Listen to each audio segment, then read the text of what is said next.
Mobile कहाँ गया, जबकि एक दिन ये मोबाइल जबरदस्ती छीन लिया जाएगा, याद रखिए।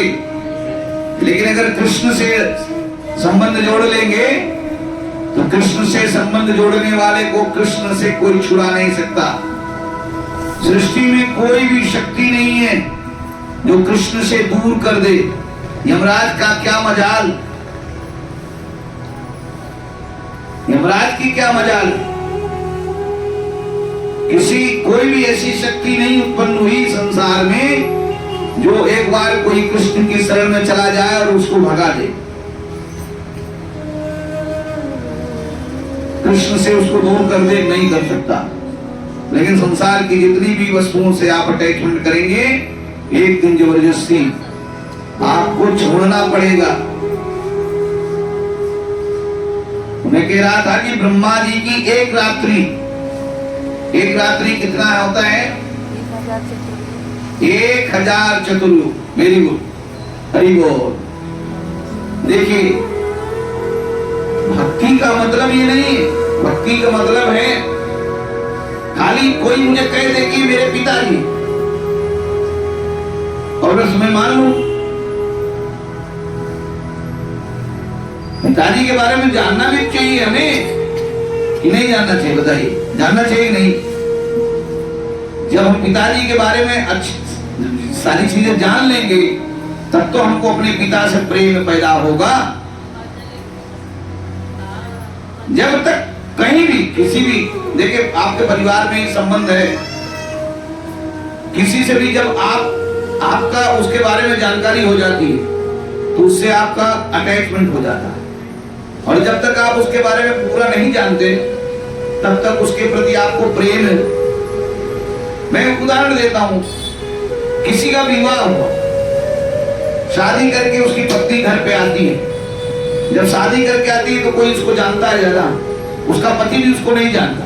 इतना जानता है कि इसकी बेटी है, ये है, यहाँ मेरा ससुराल यहाँ है, आप सब सारी चीजें। लेकिन जब वो आके यहाँ रहने लगती है, धीरे धीरे उसके बारे में आप जान जाते हैं, तो आपको उससे क्या होता है? प्रेम हो जाता है। तो जब आप कृष्ण को जानेंगे तो फिर कृष्ण को मानेंगे। जब तक हम भगवान को नहीं जानेंगे तब तक हम नहीं मानेंगे। और उसका एक ही माध्यम है, भगवान कहते हैं भक्ता ममा भी जाना, मेरे भक्त ही मुझे जान सकते, बाकी कोई जान नहीं सकता संसार में। भगवान को जानने का एक ही साधन है और वो है भक्ति। और भक्ति ही भगवान को जान पाता। और जब जान जाता है तो फिर वो सीधे कृष्ण के पास पहुंच जाता है या कृष्ण के कंट्रोलिंग में हो जाता है। इसलिए मैं ये बता रहा था कि कितने समय रासलीला चली। रुको, अब जान लीजिए, दोबारा नहीं बोलेंगे हम। बताइए, 1000 चतुर्युग।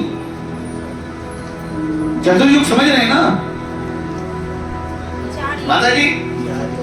चतुर्युग मतलब समझ रहे हैं ना? चतुर्युग, चारों युग को मिलाकर एक चतुर्युग हुआ। इस तरीके से 1000 चतुर्युग जब बीतता है तो ब्रह्मा जी की एक रात्रि बीतती है। और इतने दिन बीतेगा, उसके बाद फिर उतनी रात्रि बीतेगी, फिर दिन आएगा। ऐसा ब्रह्मा जी की 100 साल की आयु है। लेकिन मेरा 100 साल नहीं, ब्रह्मा जी का 100 साल। यानी 12 घंटा ब्रह्मा जी का कितना है? 1000 चतुर्युग।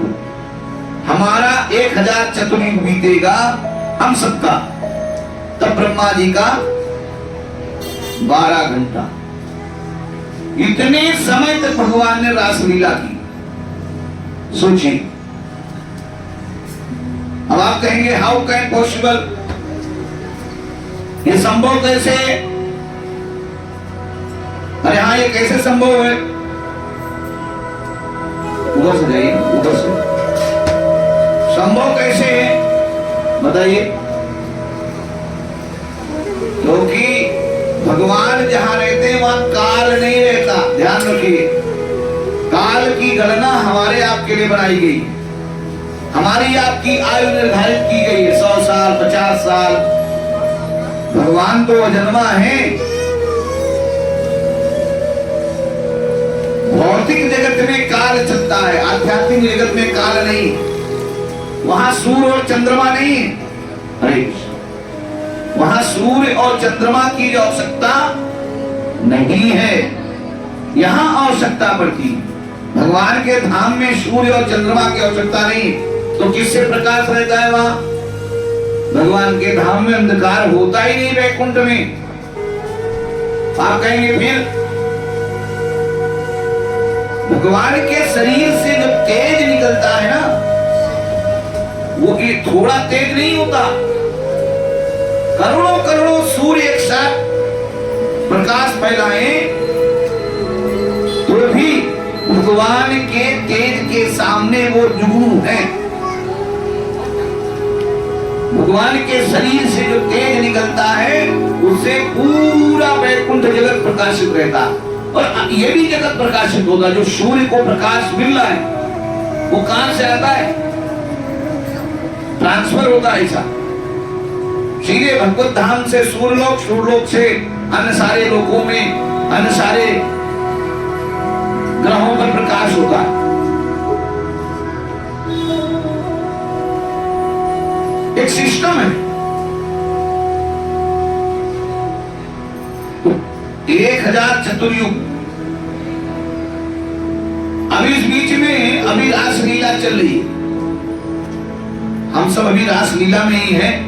हमने तो खाली गणना बताई है कि कितने समय चले, और मैंने नहीं, स्वयं सुखदेव गोस्वामी जी ने वर्णन किया है, क्योंकि उन्होंने देखा है। उन्होंने, अब कोई संजय से पूछे कि संजय महाभारत कितने दिन चला और महाभारत में क्या क्या हुआ, तो संजय तो सब बता देते ना, क्योंकि संजय को तो दिव्य दृष्टि मिली थी, है ना। 18 दिन जो है, जो महाभारत हुआ, तो वो 18 दिन की जो घटनाएं थी संजय को सब पता था। उसी तरीके से श्री व्यास जी भगवान हैं, शक्तावेश अवतार, और सुखदेव गोस्वामी भी उनके पुत्र हैं और त्रिकालदर्शी हैं। तो भगवान के सारी लीलाओं को वो प्रत्यक्ष देखते थे। अरे इसी कलयुग की बात करता हूं, हमारे शरण गोस्वामी थे, वृंदावन में शरण गोस्वामी थे। वो नित्य भगवान की लीला देखा करते थे, नित्य। दूर समय जाने दीजिए, अन्य युगों की बात नहीं कर रहा हूं, खाली कलयुग की अभी 400 वर्ष 500 वर्ष पहले की बात कर रहा हूं। वृंदावन में शरण गोस्वामी हुए, जिन्होंने वहां पर वृंदावन की खोज की और तमाम भगवान के स्वरूप विग्रहों का प्राकट्य करवाया। मदन मोहन जी, राधा रमन जी, राधा वल्लभ जी, राधा गोपीनाथ जी, ये सब शरण गोस्वामी के द्वारा प्रकट किए गए। बनाई हुई मूर्ति नहीं कि बना के लाए लगा दी, नहीं नहीं नहीं, सब प्रकट हुए। जैसे राधा रमन जी, शालिग्राम जी थे, नहीं वो गोपाल भट्ट ना, क्योंकि वो साउथ से थे। महाप्रभु गए थे उस समय, तो उनकी सेवा किए थे। तो उन्होंने कहा कि मैं तुम्हें वृंदावन मिलूंगा। वो बोले अभी नहीं, अभी अपने माता पिता को मत छोड़ो, अभी अपने माता पिता की सेवा करो। महाप्रभु के साथ वो आना चाहते थे ना, लेकिन महाप्रभु ने कहा नहीं, अभी ये समय नहीं है तुम्हें, अभी तुम्हारे माता पिता वृद्ध हैं, उनकी सेवा करो। जब वो चले जाएंगे शरीर छोड़ के, तब तुम वृंदावन आना। और यहाँ हुआ क्या कि जब वो छोड़ के चले गए और जब वृंदावन आने को हुआ तो भगवान ने आदेश दिया था पहले वृंदावन मत आना, पहले जाना पहले नेपाल के बॉर्डर पे, कहा वो शालिग्राम जी, गंडकी नदी में जाना और वहां मैं मिलूंगा तुम्हें, मतलब वहां शालिग्राम जी मिलेंगे, लेके आना। लेकिन जब वो वहां से आए और तो वृंदावन में आए तो पता चला कि महाप्रभु जा चुके हैं, बहुत रोए उनके लिए, बोले मैं अपना शरीर छोड़ दूंगा। तब उनको स्वप्न में भगवान ने कहा नहीं आप चिंता मत करो, मैं आऊंगा। और फिर शालिग्राम जी के रूप में वो सेवा करते रहे। और एक दिन बताते हैं कि रात्रि में शालिग्राम जी को कपड़े से ढक करके और सुला दिए और सुबह गए स्नान करने, और स्नान करके वापस आए तो सोचे कि शालिग्राम जी की पूजा करें, तो देखते हैं कि शालिग्राम जी इतने बड़े दिख रहे हैं। तो उनको लगा कि लगता है शालिग्राम जी के उस पर सर्प बैठ गया है, ऐसे करके खड़ा है राधा रमण जी। तो हाँ, डरते डरते उन्होंने कपड़े को हटाया, और जब कपड़े हटाए देखे रे तो राधा रमण जी नाचने लगे खूब खुशी के मारे एकदम। भगवान प्रकट हो गए। राधा रमण जी देखे ना छोटे से, तो भगवान हर रूप में भगवान प्रकट होते हैं। मूर्ख नहीं जानते, मूर्खों को तो अलग दुनिया होती है। यहां पर मैं ये बता रहा था कि गोपियों के साथ में भगवान